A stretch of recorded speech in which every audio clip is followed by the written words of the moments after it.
A passagem do Noroeste deveria mudar o comércio global. O gelo está recuando, então, porque a maioria dos navios ainda se recusa a chegar perto dela. Em 2025, a frota mercante global tinha quase 119 mil navios. Enquanto o Canal do Panamá sofre com secas históricas e o Suez segue perigoso politicamente, a rota comercial escondida mais famosa do mundo está aberta, mas o transporte marítimo global a evita. Tudo isso resulta em um quebra-cabeça do Ártico, mas é mais complicado do que você imagina. Sim, o gelo está desaparecendo, mas um novo obstáculo, muito mais perigoso, está surgindo. Antes disso, é importante entender que o transporte marítimo global se baseia na previsibilidade, não na coragem. Um atalho só é útil se você puder programá-lo, segurá-lo, tripulá-lo e garantir que ele ainda estará aberto quando o navio chegar. E é aí que a passagem noroeste quebra as regras de como o comércio moderno realmente funciona. Uma rota de navegação não é apenas uma linha no mapa, é um contrato com o tempo. Portos, reservas, vagas, guindastes e caminhões são programados. Janelas da alfândega abrem e fecham. Se você perde a janela, o sistema não espera e segue sem você, acumulando custos. Em setembro de 2025, um cargueiro holandês, o MV Thamesburg, encalhou enquanto atravessava o Estreito de Franklin. Uma missão de resgate foi lançada só para desencalhá-lo. Essa é a realidade aqui em cima. Uma decisão errada, um mapa ruim, uma mudança nas condições, e você não fica apenas atrasado, você fica congelado. Por isso, as rotas mais valiosas são as mais estáveis, não as mais curtas. Para quem não conhece a região, a passagem noroeste parece um caminho limpo cortando o norte, mas na realidade é uma teia complexa de rotas, entrelaçando-se pelo grupo de ilhas do Ártico canadense que vai da Baía de Baffin ao Mar de Beaufort. Há perigos, mas também recompensas. Um navio porta-contêineres viajando de Nova York a Tóquio atualmente precisa atravessar o Canal do Panamá, uma jornada de aproximadamente 9.700 milhas náuticas. Usando a passagem do Noroeste, a viagem reduz para cerca de 7.000 milhas náuticas, economizando tempo e dinheiro. Reduzir de 10 a 14 dias de uma viagem significa queimar menos combustível. Em um setor onde o transporte marítimo vale mais de 14 trilhões de dólares por ano, a passagem do Noroeste deveria ser o pedaço de terra mais valioso do planeta. O apelo é óbvio. Já vimos o impacto de um navio preso no Canal de Suez ou das mudanças climáticas esvaziando as eclusas do Canal do Panamá. O mundo precisa dessa rota. Para entender por que ela ainda não é usada, você precisa entender o que esse lugar faz com os navios e o que faz com os planos. Porque o transporte marítimo global não colapsa por grandes desastres, mas por pequenas falhas que se espalham. Muitos veem o transporte como uma corrida simples. Rota mais curta acelera a chegada, mas no transporte marítimo global, o foco é eficiência, não velocidade. Os maiores transportadores não lucram porque uma viagem é rápida. Eles lucram porque milhares de viagens são repetíveis. É isso que torna a passagem do Noroeste tão frustrante. No mapa, ela parece um milagre, uma rota para entregas mais rápidas e lucros maximizados. Mas na realidade, ela injeta incerteza em um sistema criado para eliminar incertezas. E até que a passagem atinja esse nível de confiabilidade, o atalho é apenas uma teoria, com gelo flutuando por ela.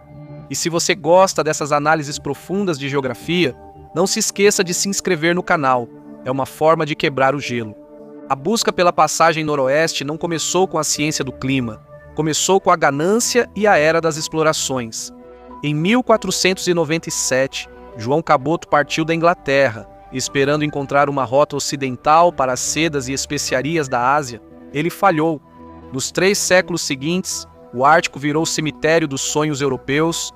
Sir Martin Frobisher morreu nos anos 1570. Em sua primeira viagem, ele desembarcou na atual ilha de Baffin, acreditando que era a entrada para a passagem. Ele trouxe uma carga de ouro que acabou sendo inútil, pirita. Suas 2 tentativas seguintes fracassaram e causaram a falência dos financiadores. Henrique Hudson tentou em 1610, mas foi abandonado por sua tripulação irritada na Bahia, que hoje leva seu nome e nunca mais foi visto. Mas nenhuma história mostra o medo total da região, como a viagem de 1845 de Sir João Franklin que navegou com dois dos navios mais avançados da era vitoriana, o HMS Erebus e o HMS Terror. Eles eram mais fortes, feitos de ferro, equipados com motores a vapor e abastecidos com comida para 3 anos. Os navios seguiram para o norte e nunca mais foram vistos por 150 anos. O que aconteceu com 129 homens a bordo permaneceu um mistério. Só em 2014 e 2016 é que os destroços foram descobertos no fundo do oceano. As evidências coletadas em sepulturas na ilha Beech revelaram uma história aterrorizante. Navios presos no gelo por anos, envenenamento por chumbo de latas mal feitas, fome e, eventualmente, canibalismo. A mensagem do Ártico era clara: você não é bem-vindo aqui. Só em 1903 que o explorador norueguês Roald Amundsen finalmente conseguiu atravessar a passagem, mas até mesmo o sucesso dele provou o quão difícil era a rota. Ele passou 3 anos no pequeno barco de pesca chamado Gioa. Amundsen aguardou 2 invernos até o gelo abrir o suficiente para passar com sua embarcação. Mas ele conseguiu provar que a rota existia. Durante o século XX, o interesse pela passagem foi pequeno, servindo apenas para navios quebra-gelo e submarinos da Guerra Fria. Mas quando entramos na década de 2020, o mundo percebeu algo. A parede impenetrável estava começando a desmoronar. Você pensaria que menos gelo significa navegação mais fácil, mas estaria enganado. No Ártico, menos gelo pode ser pior, pois o clima aquece o gelo antigo de vários anos.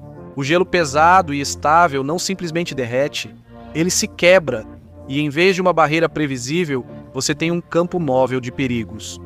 Veja como uma estrada congelada vira um rio de vidro quebrado. A grande camada se foi, mas agora o oceano está cheio de pedaços que flutuam, colidem e se encaixam em canais estreitos. Esses são os tampões de gelo. Um dia a rota está aberta, no outro pode ser bloqueada por um campo de gelo de 16 quilômetros de largura. Em 2023, navios precisaram retornar ou buscar abrigo, quando a água aberta sumiu em poucas horas. Nem os satélites resolvem isso. Blocos de gelo ficam baixos na água, a neblina pode tirar a visibilidade e ainda há humanos na ponte de comando. Isso não é uma travessia do Atlântico no piloto automático, é navegação de alta intensidade, varredura constante e recalculações o tempo todo. O sono é interrompido, o estresse permanece alto, o frio torna cada tarefa mais lenta e perigosa. O equipamento força os sensores, o gelo se acumula, o trabalho no convés fica arriscado. O cansaço desacelera as equipes e as torna excessivamente confiantes nos piores momentos. É por isso que a passagem noroeste é tão estranha. O Ártico não vira uma rodovia, mas sim um caos. Navegar por lá é assim. Uma empresa não pode simplesmente usar um navio cargueiro comum. É necessário navios de classe polar com cascos extra reforçados. Esses navios são mais caros para construir, mais pesados e transportam menos carga, além de consumirem mais combustível quando não estão cortando o gelo. Como a passagem é tão remota e perigosa, as seguradoras costumam cobrar mais para cobrir uma única viagem, chegando a até 50%. Se elas realmente aceitarem cobrir, ainda há os navios especializados, seguro caro e baixa velocidade, o que faz a economia sumir. Distância mais curta, mais despesas. A rota só fica acessível por 4 meses do ano, de julho a outubro. Mesmo assim, ainda é arriscado, mas as rotas do Panamá e de Suez, mesmo com seus atrasos, continuam sendo mais confiáveis e atraentes. E é aqui que outra realidade entra em cena. Uma rota só economiza dinheiro se você puder atravessá-la de forma eficiente, mas a passagem noroeste frequentemente obriga a navegação lenta e ajustes constantes. Você não só escolhe uma rota, mas também minimiza riscos, criando pontos de decisão ausentes nas rotas comuns. Você diminui a velocidade com baixa visibilidade? Você muda de curso porque o gelo se moveu? Você avança porque esperar consome tempo e combustível? Cada decisão custa, e no Ártico muitas vezes é preciso escolher com informações incompletas. Por isso, a passagem não funciona como uma rota comum. Uma rota comercial normal é rotineira. Você aponta a proa e segue. A passagem do noroeste é mais parecida com uma pista de obstáculos, que pode ter resultados bastante mortais. Então, mesmo que a distância seja menor, a travessia pode se tornar mais lenta, arriscada e cara, exatamente o oposto do que torna o transporte marítimo lucrativo. Mesmo com o navio certo e disposto a arriscar, ainda há o desafio da ausência total de rede de segurança. Este é um dos lugares mais remotos da Terra, e isso muda tudo.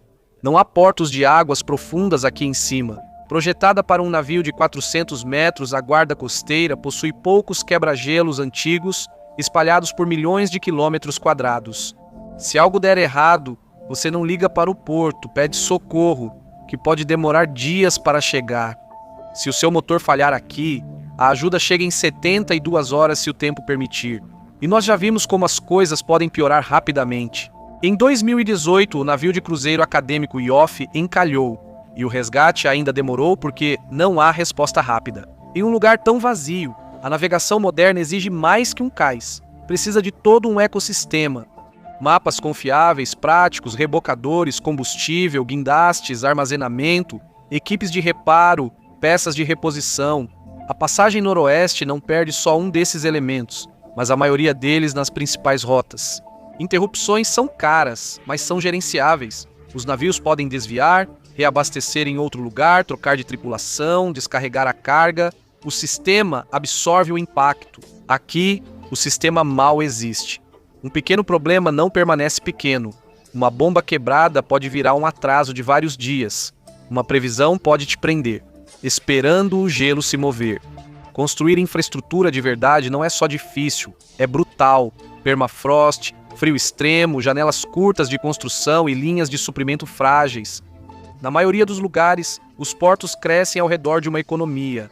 No Ártico, o porto teria que criar uma enquanto luta contra o ambiente. Por isso, a passagem ainda não é rodovia, só um trânsito de alto risco. Os acidentes têm impacto maior. Em águas quentes, a resposta a vazamentos é difícil, mas é possível. Em mares gelados, a limpeza pode ser mais lenta, mais difícil e, às vezes, simplesmente impossível. Então o risco não é só o dano, são as manchetes, processos, repercussão política e virar notícia. E a maioria das companhias de navegação não quer ser a empresa que despeja combustível em um dos ambientes mais frágeis da Terra, porque tentaram pegar um atalho. Por isso, a verdadeira batalha não é só contra o gelo, mas também sobre criar um ecossistema aqui fora. A falta de ajuda viável é o motivo pelo qual a rota do Mar do Norte da Rússia atualmente recebe muito mais tráfego. A Rússia gastou dezenas de bilhões em uma frota de quebra-gelos movidos à energia nuclear e uma série de portos no Ártico. O Canadá, em comparação, passou décadas tratando o norte como uma área selvagem que precisa ser protegida. A Rússia construiu uma via expressa, o Canadá construiu uma cerca. Mas mesmo que o Canadá construísse portos amanhã, mesmo que os quebra-gelos se multiplicassem da noite para o dia, um problema ainda congelaria a rota: a lei. A maior barreira para a passagem do Noroeste não é o gelo nem o dinheiro, é a questão da posse. Quem é dono do Norte? O Canadá diz que é dono, os Estados Unidos dizem que ninguém é dono ainda. E o argumento se resume a 4 palavras: águas internas versus estreito internacional. O Canadá diz que a passagem são águas internas, ou seja, eles controlam completamente. Os Estados Unidos dizem que é um estreito internacional, ou seja, ninguém controla. Esse desacordo não é teórico. Isso decide se um navio pode ser parado, inspecionado, cobrado ou ter a passagem totalmente negada. Quando a posse é disputada, os operadores assumem as regras mais rígidas possíveis, mais relatórios, mais conformidade, mais riscos e, se algo der errado, mais exposição legal. Companhias de navegação evitam perigos, mas não conseguem evitar uma autoridade indefinida. É por isso que, em 2025, apenas 13 navios completaram a travessia completa da passagem noroeste, enquanto a rota ártica da Rússia registrou mais de 100. Washington defende que a passagem noroeste é um estreito internacional que conecta 2 oceanos e deve garantir passagem livre a todos os países.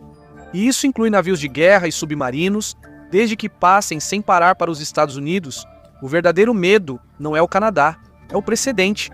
Se um país pode transformar um atalho global em uma rota regulamentada, isso dá a todo o canal disputado um novo modelo para a navegação. Isso significa incerteza, e incerteza vira custo, o que acaba com o atalho. O transporte marítimo lida com perigo quando as regras são instáveis, mas com gelo e leis imprevisíveis, o risco aumenta. A incerteza jurídica se soma ao problema do gelo. Enquanto governos debatem reivindicações e direitos, as dificuldades da passagem noroeste persistem. Mesmo que o Ártico se torne mais acessível, isso não significa que ele será imediatamente mais utilizável. Porque água aberta não é o mesmo que água segura, e água segura não é o mesmo que água lucrativa. A passagem noroeste precisa se tornar confiável, com serviços, capacidade de resgate e previsibilidade legal antes de se tornar algo normal. Mas há outro fator que não se importa com cartas de gelo ou limites legais: a carga dentro dos contêineres. Companhias de navegação não levam só caixas, mas também o dinheiro de outros, e os clientes escolhem as rotas aceitáveis. Algumas cargas são resistentes, o atraso na entrega é inconveniente. Outras cargas são frágeis, e o atraso na entrega as torna inúteis. E algumas cargas são estratégicas. Se chegarem atrasadas, fábricas param, contratos são rompidos, e os custos explodem além do valor do frete. Por isso, as rotas mais movimentadas não são só questão de boa geografia, mas também de confiabilidade, rotina e repetição. A passagem noroeste não pede apenas que os navios assumam um risco, mas também que os donos das cargas aceitem esse risco. A maioria deles não aceita, então ela continua sendo um nicho. Navios capazes de navegar no Ártico, missões especiais, turismo, pesquisa e cargas que podem suportar atrasos. Isso não é exatamente uma rodovia global de transporte marítimo. No momento, a passagem noroeste ainda parece uma expedição que às vezes dá certo. Navegável? Sim. Confiável? Ainda não. Mas apesar de tudo isso, há outra voz que está se tornando impossível de ignorar: os Inuit. O Ártico canadense não está vazio. Para cerca de 65 mil Inuit no norte do Canadá, isso não é um atalho, é o lar deles, e uma rota que eles usam há milhares de anos. A Política Ártica do Canadá de 2024 foi elaborada sob liderança Inuit, conectando controle a direitos indígenas. Os grupos Inuit querem regras ambientais rigorosas, proteção para áreas de caça e vida selvagem, e uma parte dos lucros do transporte marítimo até 2026. Eles não estão apenas observando, são os guardiões, vendo seu mundo derreter e decidindo o que passa por ele. Navios que cruzam o Ártico queimam combustível pesado, liberando carbono negro ou fuligem. Na maioria das partes do mundo, isso simplesmente se dispersa, mas no Ártico ele cai sobre a neve e o gelo.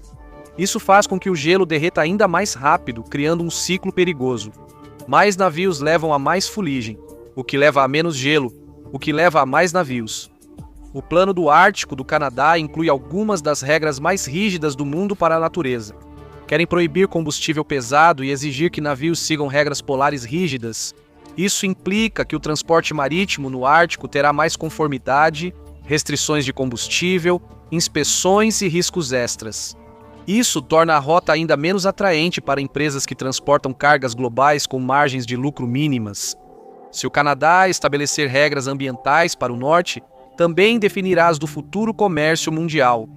Alguns cientistas acreditam que, até 2040, o Ártico pode ter seu primeiro verão completamente sem gelo. A passagem noroeste estará totalmente aberta, e quando isso acontecer, a passagem noroeste parecerá o atalho definitivo. Uma via navegável azul onde antes havia gelo, uma nova rota no topo do mundo. Mas a verdadeira pergunta não será: está aberta? A questão é: ela pode servir como rota de navegação comum? Porque as rotas de navegação tradicionais não são criadas por um bom ano. Elas são criadas por décadas de confiabilidade, infraestrutura e confiança. Uma verdadeira rota global precisa de serviços rotineiros, suporte confiável, fiscalização estável e um ecossistema que possa responder rapidamente quando algo dá errado. Se isso ocorrer no Ártico ao longo do tempo, a passagem pode evoluir de corredor sazonal para opção de comércio especializada e talvez tornar-se rota principal. Mas essa mudança não vai acontecer só porque o gelo desapareceu. Até lá, a passagem do Noroeste continuará sendo o que sempre foi. Um atalho que parece perfeito no mapa e se comporta como uma armadilha no momento em que você tenta usá-lo. Obrigado por me acompanhar hoje. Espero que você tenha gostado do vídeo e se quiser ver mais vídeos como este, por favor, considere se inscrever e ativar as notificações. Isso realmente faz diferença. Obrigado novamente e até a próxima no MapPack.